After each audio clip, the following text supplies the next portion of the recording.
Okay, so we're rolling. Hopefully the microphone will be good. So this is the review, long-term review of the Fiido L3 that I got last year, and I've used it a fair bit. So the question I'm posing is the Fiido L3 the world's best e-bike? Well, you might not agree with that assertion fully, but you should understand why I make that statement, that it could possibly be, depending on your tastes and everything else. So let's go through it. First of all, I should report about this battery here. This is a battery from the T1, the Fiido T1 that I have. So I can confirm here that I'm using the smaller, physically smaller battery of the T1. In fact, this is about 1 inch smaller, and you can see here I've just used a sponge here, a dry sponge, to prop it up a little bit, and a little wedge against the key, and you can turn the key and it's fine, it's perfect at that. You don't even need anything under it actually. So they are interchangeable perfectly. Go the other way to put the L3 battery from this bike, the bigger one, into the T1. It would require you to move up the rail here, to physically move it up 1 inch, which takes a little bit of surgery, but it's not that difficult I think.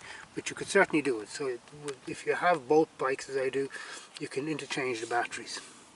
So I've noticed that from different tests I've done, the battery in the T1 is perfectly interchangeably physically, and it works the very same way. There's no difference in characteristic, no difference that I can detect with the BMS or anything like that. They work, both batteries work perfect. The difference here is that this battery is 15% smaller than the official battery for this L3 bike, the battery from the T1. It's 20 amp instead of 23 amp hours, so it's a little bit smaller. So what does that end up in range? Well, I've tested it fairly well at this stage. If you pedal it in PAS 3, it hits a natural speed of about 18 miles per hour, let's say.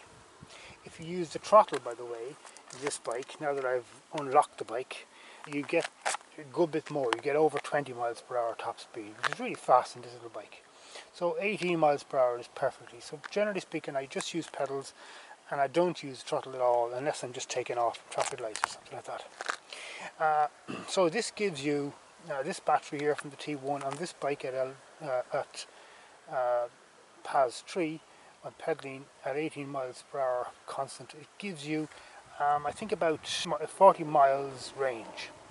The corresponding figure using PAS 3 on the main battery, the slightly bigger one, is about 50 miles.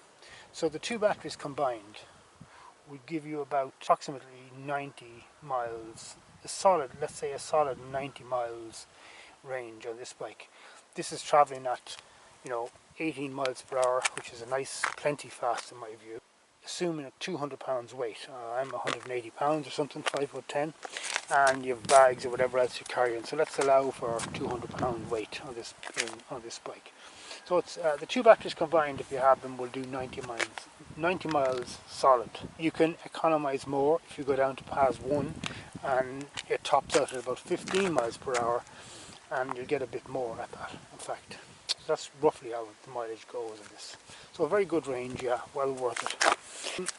Now, about this bag, a lot of people have asked me about this bag and how I fix it. Well, there it is, that's how it's fixed. This spongy cord gets hooked on from one side, under here, and across to the other side.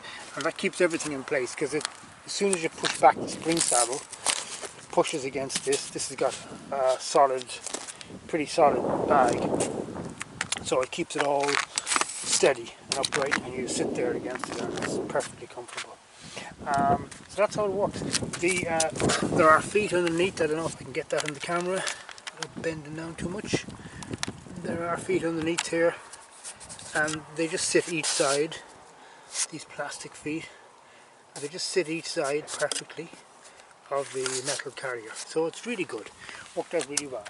In fact, I used to have a bag like this, but a bigger brother of it. It went back about 4 inches more than this, it was deeper than this bag, and that bag would have even carried more stuff. So this bike can take really tremendous weight. It's a brilliant hill climber, super because of the small wheels. And by the way, the pedals, it's only got one speed here, and the only time you will use and contribute on the pedals to push is to help you on the hill at about 9 miles per hour. But the bike quickly on the flat passes 9 miles per hour, so you don't really contribute to the pedals. This is why I've left the saddle fairly low to be comfortable, because you're not really contributing that much to the pedals. Now, one change you can make, I was thinking of doing it, but it's not a pressing need for me. I could actually change this here cog at the back from a 16 sprocket down to maybe a 11 or 12. That would increase the speed considerably, and that would enable you to contribute much more for pedaling. As it is at the moment, if the bike drops going up a hill, say in speed down to less than 15 miles per hour, I can speed up the pedals and contribute a little bit and help it over the hill. Not that it really needs it, but if you had the smaller cog, you could have maybe a bit more fun if you're a pedaler. And I like to pedal bikes and contribute if I can a bit. But anyway, that's another matter. I haven't got to change in it, but it is an easy thing to change out. It's an easy thing to do. You'd have to add 2 or 3 links to the chain here, or I should say take them out, remove them from the chain here. That's all an easy operation, nothing hard about that, but you could do it if you wanted to. So that's it in a nutshell. This has been a really very good bike and a very, very exciting bike to ride. It's got a big fun factor to it, and I found it fairly durable. The brakes are excellent for this small bike. These brakes are terrific. These are mechanical disc brakes. I think they're 160, and they're very, very good in this small wheels. They're terrific. Normally, for a big heavy bike, I would definitely advocate using hydraulic brakes, but in this small thing you get away perfectly without it, and that's really good because, of course, cable brakes are very easy to maintain. You don't have to be messing with hydraulic fluids and all of that stuff. So yeah, big thumbs up for the brakes. So in fact, the spec and everything about this bike is very, very good. In the previous videos, when I got the bike first, I spoke about the possibility of changing out the controller for a green controller. I don't think there's a need for it now, because I did get this unlocked. There's a procedure here for unlocking it here on the buttons, and it didn't work first time for me. I had to tinker with it for a long time, and I had the bike for many months before I finally got it unlocked. When I did get it unlocked, it meant it could do over 20 miles per hour at top speed with the throttle on. And there's, by the way, there's cruise control on the throttle as well. But I rarely use it. I usually, to economise, I usually hit the 18 miles per hour trick. That means PAS 3 on pedals only and leave the throttle alone. And it's terrific.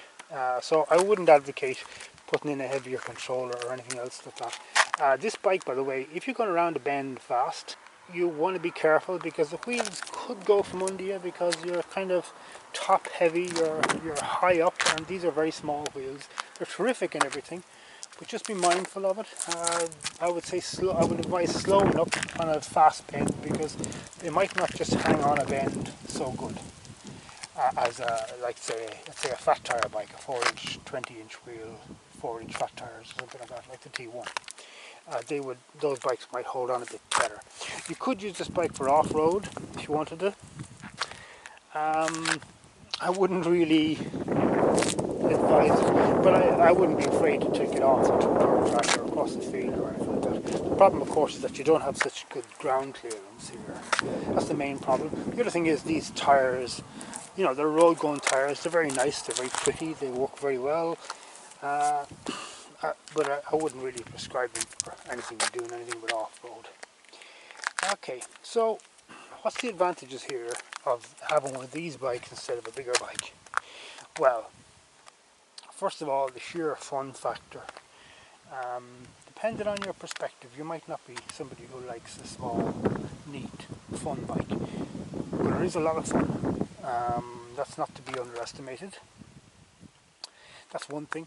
The second is the just sheer utility of it. You can fold up this, of course, the handlebars folds down, the battery comes out, the saddle can even come out, and you can put this away in such a small, tiny space.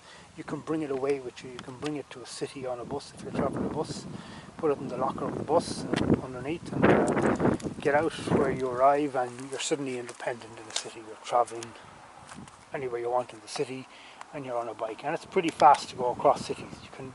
To go across city in a quick commute, for example, if you only had a few miles, you don't care about extending your range in the battery, no problem there, just hitting the throttle and going full speed and dashing across the city. This bike will do it brilliantly. So this will get you around town or around cities very, very fast. And you have then the sheer ability to go into work or whatever, bring it into a building wherever you are.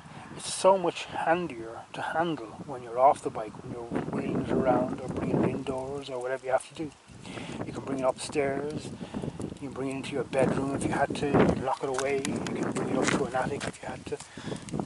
You could do all kinds of things with this bike. Of course, putting it into any kind of a car is a total cinch. Very often you don't even have to fold up anything. Straight on into the back seat or something. I've actually done that. So there's a lot of compelling reasons why this bike could appeal to more people, more so than, let's say, a full-size fat tire bike. It's not to say it's as good as the full-size fat tire bike. It's not, but it depends on what your priorities are and what you want to do, what you need a bike for. But the sheer utility, portability, and usability, like that to be able to train or bus or car and bring it away with you or something like that. That's a big appealing factor. It's very, very good with the range, and it's also very good in terms of function. It can hold a lot of cargo, take a lot of weight, and that's quite something else. It's really very, very good. So I have to give it a big thumbs up. I'm a big fan of these. I think everyone should have one. Okay. So the other thing I forgot to say about this bike, the negative thing is this display here is a bit of a mess because it's just not bright enough at all. I mean, it's on right now. I don't even know if the camera will get that. You can just barely see it there in the shade. But under the sunshine, no, not a chance. You wouldn't see it. A dark or dull day, yes. Or at night time, of course, it's fine. And the other thing is, there's no odometer on this, so I have no idea how much miles are actually on this bike right now. I reckon it's something in the order of 500, because I've used it kind of intermittently here and there. I have been able to use it, by the way, for certain situations, like when I had to put my car into the garage and it was in a remote area outside the city, and I was able to bring the bike along and be gone for a few hours and be independent. And things like that, it's super for that, obviously. The other thing I forgot to actually highlight was that if you're using two batteries on this bike, you can of course put the second battery into a thing like this and carry it, no problem. The bike will take the weight and everything. These batteries weigh 13.5 pounds each, so it really isn't a problem. If you happen to have a second battery, the bike will carry weight really brilliantly. There's no problem there. So all in all, it's a super little bike. I can scarcely fault it. They cut the odd corner when they're making it. For example, I spoke about it before. You see there the wax, the hot glue I've put on to seal up things. There's the odd hole here and there at the back of this box, the controller box, where they should have sealed it up better to keep the rain out and all of that. But anyway, you get over these things. Apart from that, really, they've done a very good job. It's very thoughtful. By the way, the L2 in its day before this bike, the predecessor, actually had lovely suspension, but it was a heavier bike. The what's it called? The L14 from Mengwe. That's their equivalent. That has a really lovely suspension, very elaborate front and back, but it's a much heavier bike as they made it in steel. This bike in total weighs, I think, 52 or 3 pounds. Without the battery, it's 40 pounds. And it's heavy enough, but it's an aluminium bike. But the Mengwe really, although they have a more appealing looking bike, has a very small battery, I think 10 10 amp hours, and it's the total bike weight is 65 pounds. It's not a light little bike, whereas this is just fine. So it's I don't really miss not having suspension on this bike. It'd be nice to have it, but it would be extra weight, and really I never think about it. The bike doesn't suffer from it unless you hit a very bad pothole or something like that. You do have suspension in the saddle post here. It works quite well, and it's a really lovely saddle too. And you can always put more elaborate suspension if you wanted to. But really it's not an issue once you have a nice saddle like that, as it comes with this bike. It really isn't an issue, and I never miss a suspension. I never even think about it, to be honest. Okay.